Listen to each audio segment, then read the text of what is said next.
Viajamos por Venezuela y sus comunidades. Nosotros queremos que nos arreglen esa calle. Nos reunimos con los vecinos. Tenemos que hacerle un cumpleaños a las cajas para que nos vengan. Escuchamos sus reclamos, sus problemas. Pero es un momento de participar.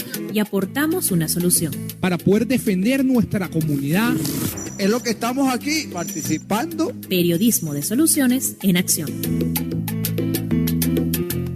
Amigos de Venezuela Adentro, qué chévere, qué bien, qué maravilla nuevamente hoy en contacto con todos ustedes a través de este foro. Recuerden que esto lo grabamos y luego también esto pues va para nuestras redes sociales y lo difundimos en las diferentes redes de medios también aliados y por supuesto nuestras propias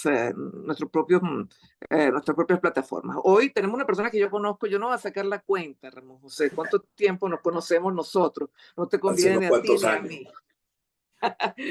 Solo puedo decir que Ramón José Medina en aquel momento era diputado. No, estaba recién graduada. Allá en los ya avanzados años 80. Y Ramón José era diputado, yo era periodista del Congreso. Desde esa época nos conocemos, un muy querido amigo y una persona que yo respeto mucho en el ámbito de la política, un hombre muy ponderado y un hombre además que se lleva bien, tiene la particularidad de llevarse bien con la mayoría de la gente, pero no porque no le diga las cosas, porque conocemos a Ramón José y él, por amigo que es de todas las tendencias, pues bueno, le suele decir con mucha sinceridad lo que piensa. Te tenemos aquí, Ramón José, me encanta conversar hoy contigo porque, bueno, fenómeno que cambió el país. Hace una semana teníamos un país y hoy tenemos otro. Y se puede decir que incluso en esta semana pues han ocurrido capítulos que también han acelerado o han trancado el proceso o lo han hecho, pues le han puesto más interrogantes de la que ya tenía. Bienvenido y bueno, ¿cómo estás viendo toda esta situación? Bueno, primero que nada agradecerte la invitación y las palabras que has tenido para conmigo, que como sabes son mutuos el afecto que nos une, son como tú dices hace muchos años que nos conocemos y bueno, hemos tenido siempre una excelente relación. Mira, con relación a la situación que estamos viviendo, no deja de ser un poco paradigmática y quizás tenemos en esto ya mucho tiempo, ¿no? Un tiempo que de algún modo cansa a veces la forma en la cual se procede en política, tanto por parte del gobierno como por parte de la oposición. Tú tienes razón cuando dices que hace 2 semanas la cosa era distinta. Estábamos enfrascados en ese momento en la culminación de una fase del proceso de negociación por una parte y por otra parte en vista de que teníamos por delante las primarias. Había mucha incertidumbre sobre qué podría pasar en ese caso. Además, había sido de algún modo un proceso bastante difícil de llevar a cabo, tanto la negociación como lo de las primarias, porque en la oposición hay mucho enfrentamiento. Hay una situación, a mi juicio, bastante complicada y bastante peligrosa para los efectos de la oposición misma, para los resultados que pudiéramos tener en las circunstancias en que estamos. Nunca creo que había estado tan mal el gobierno y nunca creo que había estado tan mal la oposición en el mismo tiempo. Entonces, pudiendo tener un chance de estar mejor que en otras circunstancias, la oposición hasta ahora, a mi juicio, ha sido bastante errática en cómo ha conducido el proceso. Y como te decía, estábamos pues en esas circunstancias que nos hacía sentir en una gran incertidumbre. No sabíamos si la primaria iba a tener un resultado adecuado como esperábamos algunos o aspirábamos algunos. Y bueno, se produce el 22 de octubre esa manifestación tan arrollante por parte de la ciudadanía, con una presencia, como todos la vimos, pues inmensa en los centros electorales de todo el país y al final unos resultados que no se esperaba a nadie, ni gobierno ni oposición. Y de allí la reacción del gobierno, una reacción destemplada, como suele suceder, utilizar mecanismos que tienen mucho tiempo utilizando, como el expediente del miedo, buscando desilusionar a la gente en circunstancias como esta, pero a su vez teniendo en cuenta que ellos también están atravesando una crisis interna. Por demás, creo que esta semana ha sido importante en varias cosas. Una, la actitud de María Corina. Yo creo que es muy importante, primero, que la plataforma y los dirigentes políticos reconozcan el liderazgo que le ha aportado la gente con ese voto tan solidario y tan inmenso. La verdad que más del 94% es una cifra dentro de 2.400.000 de participación, pues, suficientemente importante como para que las cosas varíen en la relación interna. Eso por una parte. Y por otra parte, se fortalece otra vez la vía del voto. Y yo creo que es relevante que ese mensaje está involucrado en esa participación. Por otra parte, ella ha estado hablando de la sinergia necesaria, de la posibilidad de sumar, cuando muchos creían que iba a estar más bien aislada, en una posición cerrada frente a la posibilidad de negociación, porque en el fondo yo creo que la oposición le corresponde ahora, precisamente basada en ese fortalecimiento que tiene su candidatura, bueno, buscar la posibilidad de que de verdad la habiliten. Ese debe ser el objetivo principal que debe tener la oposición, a mi juicio, en este momento.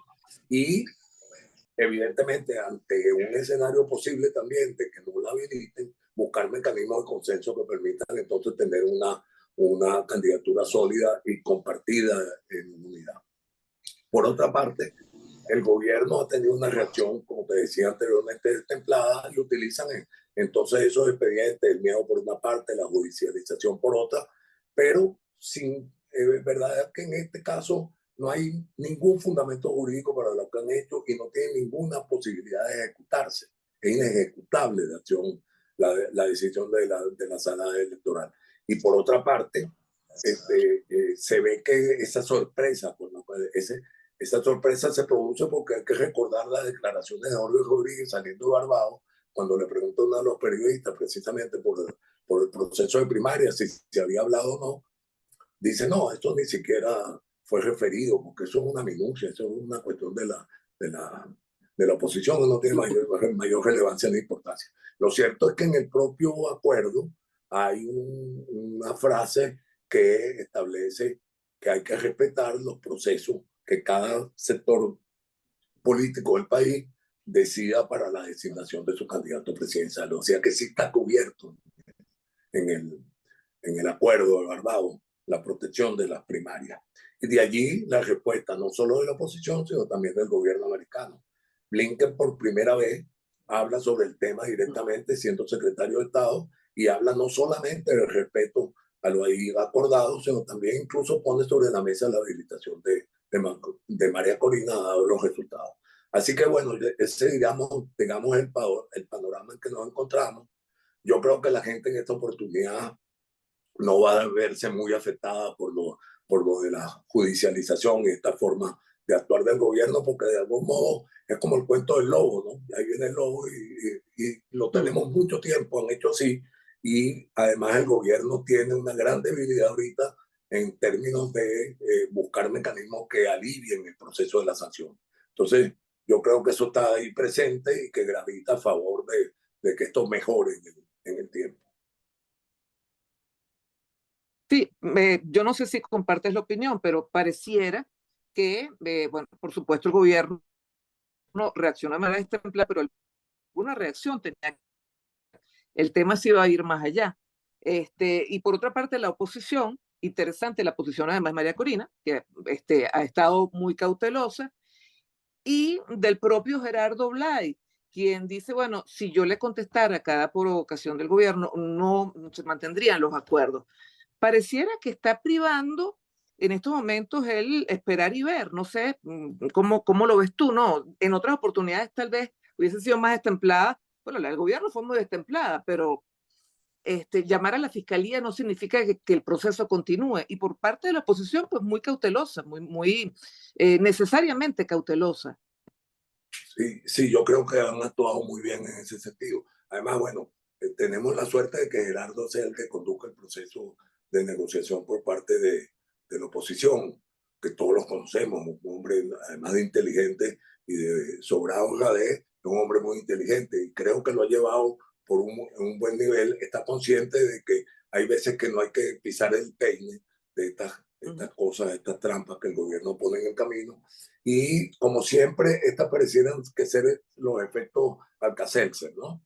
Sube y después baja la espuma y se vuelven a los niveles. Realmente, además, estamos conscientes de que no tienen nada que ejecutar en relación a la sentencia y a la investigación del Ministerio Público. La verdad es que no, tampoco hay fundamento. Eso no quiere decir que no sucedan cosas, porque en un país donde no hay Estado de Derecho, por supuesto, ya lo hemos visto, pueden llegar al abuso en extremo, pero yo creo que vamos bien encaminados, que además el resto de la oposición, aquellos que no creían que iba a haber también buenos resultados en el proceso o que no estaban de acuerdo con María Corina, se han dado cuenta de que es tan indiscutible el liderazgo, que tienen que tomar una posición sensata pensando en el futuro y saben que la unidad es el único mecanismo que puede proporcionarnos el triunfo. Sí, mira, ya están comenzando a llegar las preguntas de nuestros amigos que están conectados. Desde Aragua, te pregunta Sorabi, si conoces, ayer se reunieron delegados del gobierno de Estados Unidos y la plataforma unitaria para tratar lo acordado en Barbados. ¿Se ha colado alguna información al respecto? No, creo que un mensaje, un tuit o algo así de Vladimir Villegas, pero lo desmintió Gerardo Blay. Nos mandó un tuit, un mensaje a un chat en el cual estamos un grupo de personas y él está incluido y dijo que no era verdad, que no había habido esa reunión. Ojalá la haya, porque en definitiva ese es el camino. Sí. Bueno, también pareciera pues que de cara al año que viene, el pulseo está en habilito o no habilito. Ya el tema de la habilitación, como tú dices, está en la palestra, ¿no? Y el propio gobierno norteamericano lo ha sacado, el propio Blinken. Ahora, Sí. el tema es que si la habilita, la señora gana. Bueno, le gana a Maduro, no se equivocan. Y si a los resultados nos remitimos. Sí, por eso es el gran temor del gobierno y la reacción que han tenido. Pero si estamos hablando de un proceso justo, abierto, democrático, desde el punto de vista electoral, pues lo lógico es que puedan participar todos, porque en el caso de ella, además, si todas las inhabilitaciones han sido de bajo fundamento jurídico, endeble en ese sentido, la de ella no tiene ningún sentido. No abrieron procedimientos, no hubo la posibilidad de la defensa, no se sabía de qué se trataba, no hubo notificaciones, hubo una decisión simplemente de un día a otro por parte del Contralor, que ahora es precisamente el presidente del CNE, ante una solicitud de Brito que decía, que preguntaba si estaba o no habilitada para participar en el proceso, lo cual es un contrasentido. Entonces yo creo que la debilidad de esa decisión precisamente fortalece más a María Corina. Y esto que está haciendo el gobierno además potencia su candidatura. Sí, muchos dicen que hasta la victimiza. Ramón José, sí. Y a ver, y en este caso, claro, tirando muchas líneas a futuro, ¿no? La oposición, muchos dicen, bueno, debe tener una carta bajo la manga en caso de que no se habilite, si llega hasta el 2024 y no habiliten a María Corina. ¿Y cómo puede ser la selección de esa carta bajo la manga? Bueno, yo creo que debe haber, digamos, conversaciones paralelas en ese sentido, si eso llega a pasar, y en un proceso de discusión, en un proceso de negociación interna dentro de la oposición, María Corina va a tener una voz mucho más contundente, mucho más fuerte, mucho más sólida a los efectos de ese proceso. O sea, tendrá que ser oída con mucho más. Para empezar, en el proceso de negociación con el gobierno, tiene que haber una representación ahora directa de ella, que ella designará, ¿no? A mi juicio.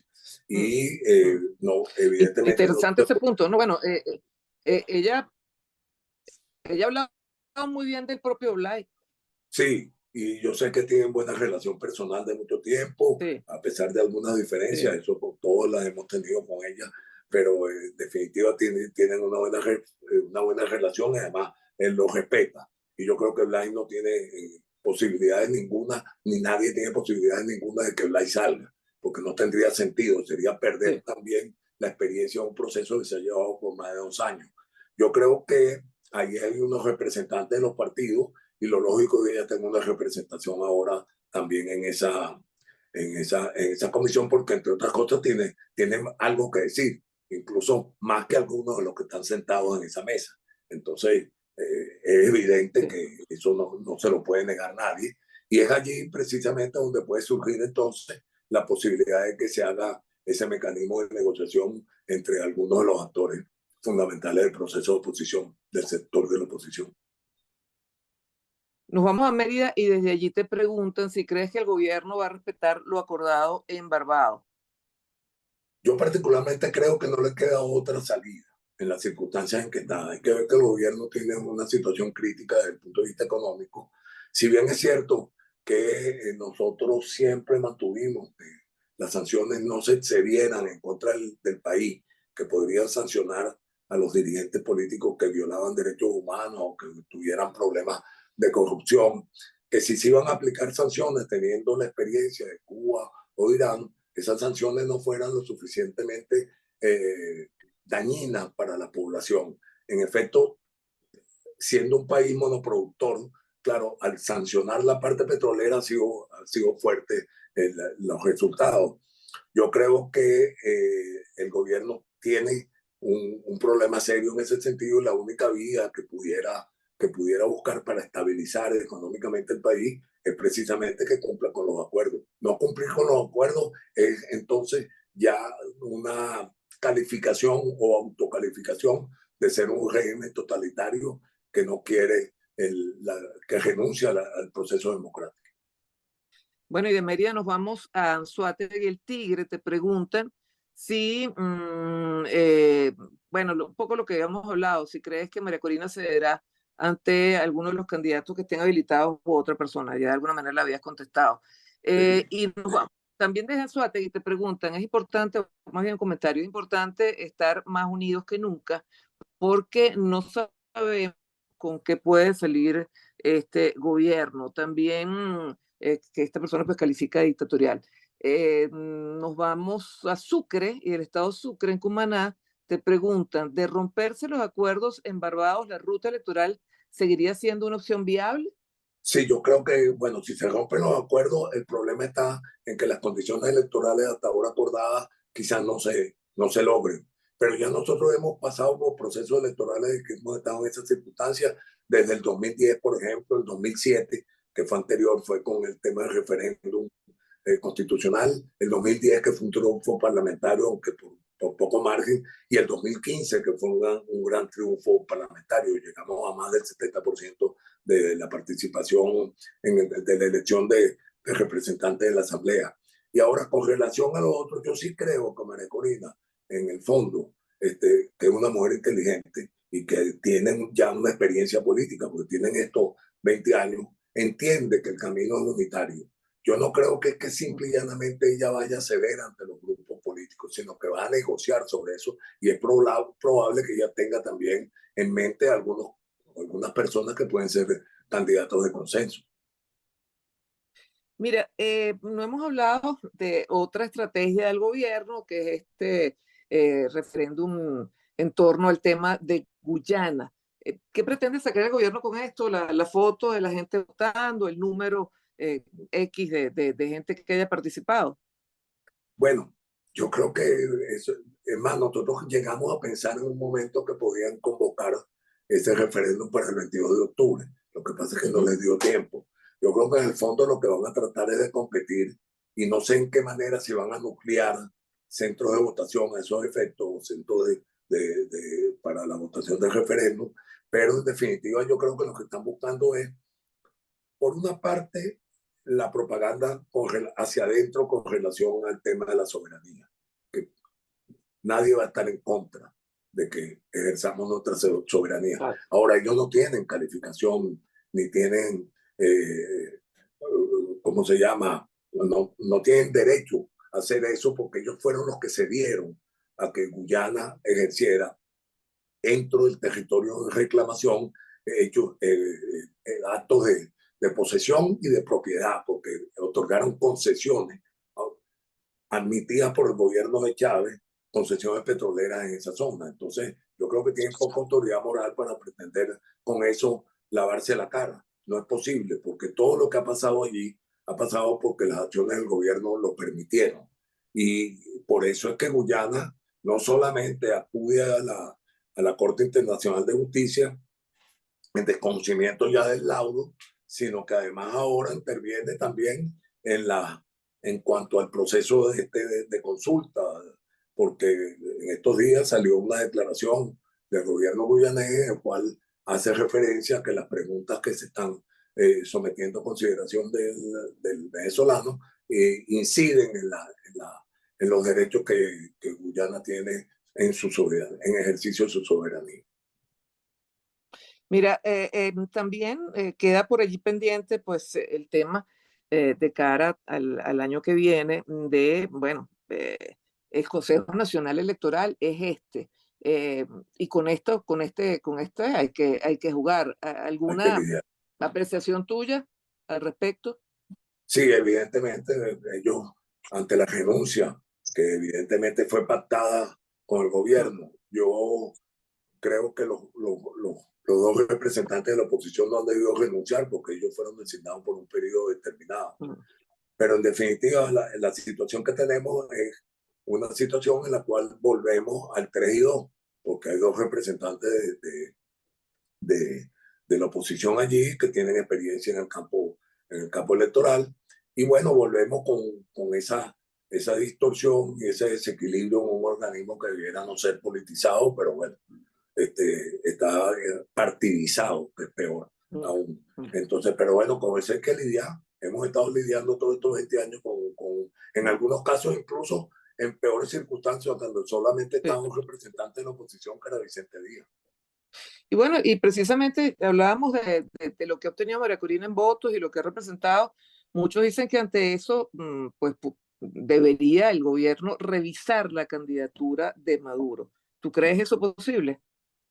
Bueno, yo creo que ellos tienen algunas dificultades de entendimiento interno, o por lo menos uno lo nota con ciertos exministros, por ejemplo, de Chávez, que fueron algunos dirigentes del PSUV, que son críticos de la gestión de Maduro abiertamente. Esto que pasó con el Aizami evidentemente habla de problemas de divisiones internas. Esa posición de los hermanos Rodríguez frente a Diosdado también es notorio que tienen divergencia. Entonces, claro que están pasando por un momento difícil, pero no veo otro candidato que no sea Maduro en estas circunstancias por ahora. Bueno, amanecerá y veremos. Así es. Año 2024 que se abre con interrogantes. ¿Qué es lo que más te preocupa de todo este panorama, Ramón José? ¿De qué crees que hay que apuntarle? Lo que más me preocupa es que sigamos en este decaimiento desde el punto de vista económico. Es decir, la crisis social ya es insostenible en algunos sectores y creo que eso le está haciendo mucho daño al país en sí mismo, al futuro del país. O sea, cuando tú hablas de nutrición, de falta de educación, cuando todos los servicios públicos están deteriorados, cuando el poder adquisitivo de la gente está por el suelo. Sí, son una serie de problemas que de verdad acogotan a la gente. Y yo creo que lo que más me preocupa es que sigamos en esto. Por eso es que yo creo que de algún modo, aun cuando se alivie la situación del gobierno, bueno, vale la pena pagar ese costo, mi juicio, para que se alivie en algo también la vida de los venezolanos en estas circunstancias. Sí. Por eso seguramente pues también hay mucha cautela con el tema de las sanciones, porque definitivamente, dada esa situación económica, no conviene para las grandes mayorías el tener unas sanciones económicas. Un poquito de oxígeno a nuestra economía es necesario. Claro, yo creo que fue un error la forma en como lo plantearon los americanos y al final victimizaron al gobierno o permitieron que el gobierno tuviese una explicación, para no decir una justificación de lo que estaba pasando. ¿Sí? Entonces le echan la culpa y no es verdad. Esta crisis viene muy anterior al año 17, que fue cuando empezaron las sanciones. Las primeras sanciones las impuso Barack Obama, pero ya a finales del año 17. O sea que verdaderamente ya traíamos acuérdate que en el año 12 el gobierno llegó a invertir en el proceso electoral fuera de presupuesto más de 12.500 millones de dólares. Y no lo estamos inventando, eso lo declaró Giordani en su momento. Entonces, claro, cuando caen los precios del petróleo, el nivel que cayeron, después de haber tenido aquellos ingresos un barril de petróleo por encima de los $100, bueno, se quedaron sin caja prácticamente. Y de ahí vinieron los problemas. Sí. Entonces ya estamos hablando de 5 años antes de que empezaran las sanciones. Estamos hablando además de unos lodos que trajeron, de unas aguas que trajeron estos lodos. Así es. Bueno, Ramón José, sí. Y bueno, aprovecho tu condición de conocedor de la economía. Este oxígeno ayuda al país, por supuesto, pero muchos dicen que va a ayudar para la campaña electoral de Maduro. Bueno, fíjate, ¿no? Lo acordado en México sobre los 3 millones de inversión social tiene una ventaja, que eso va a ser administrado por la ONU. Hay muchos problemas, lo que retrasó fueron las opiniones de algunos abogados de la misma ONU, pero ya eso está resuelto y ese mecanismo va en beneficio de la gente y eso es lo importante. Bueno. Con relación a esto. Con relación a lo otro, yo creo que la parte de petróleo y minería no genera un efecto sobre la economía venezolana como otros sectores, sobre la economía en términos generales de cualquier país. Primero se requiere de un plazo lo suficientemente amplio para que esas inversiones empiecen a dar fruto, porque hemos pasado por muchos años en los cuales estuvo prácticamente paralizada, por ejemplo, no solamente la producción en sí mismo, sino incluso ¿cómo se llama? La perspectiva de cuánto tenemos, y hay una cantidad enorme de pozos que están prácticamente, unos maduros y otros prácticamente cerrados, que es muy difícil reactivarlo en estas circunstancias. Entonces, claro, este proceso, y se está viendo que hay mucho interés en algunas empresas, también tiene que ver con el tema de la deuda. El caso de Chevron, fundamentalmente, se está operando en función de recuperar su deuda. Hasta ahí limita la autorización que le dio la FAC. Entonces, ese proceso económico no lo vamos a ver como unos resultados eficientes en el mediano plazo. Sí, bueno, me encanta esta explicación porque muchos teníamos la duda. Muchísimas gracias, Ramón José. Estamos llegando ya al final. Qué bueno haber conversado contigo y que nos dieras tu punto de vista sobre política y economía. Te lo agradezco mucho. Bueno, un abrazo, Ramón José. Seguro. Saludos por allá. Se te aprecia mucho. Bueno, amigos, muchísimas gracias a ustedes también por habernos sintonizado y recuerden que esto va a estar disponible en nuestras redes y también en nuestros canales de difusión. Chao, chao. Chao. Esto fue Venezuela Adentro. Síguenos en Twitter e Instagram como @VE_Piso_Adentro o puedes escribirnos por nuestro correo electrónico veadentropodcast@gmail.com.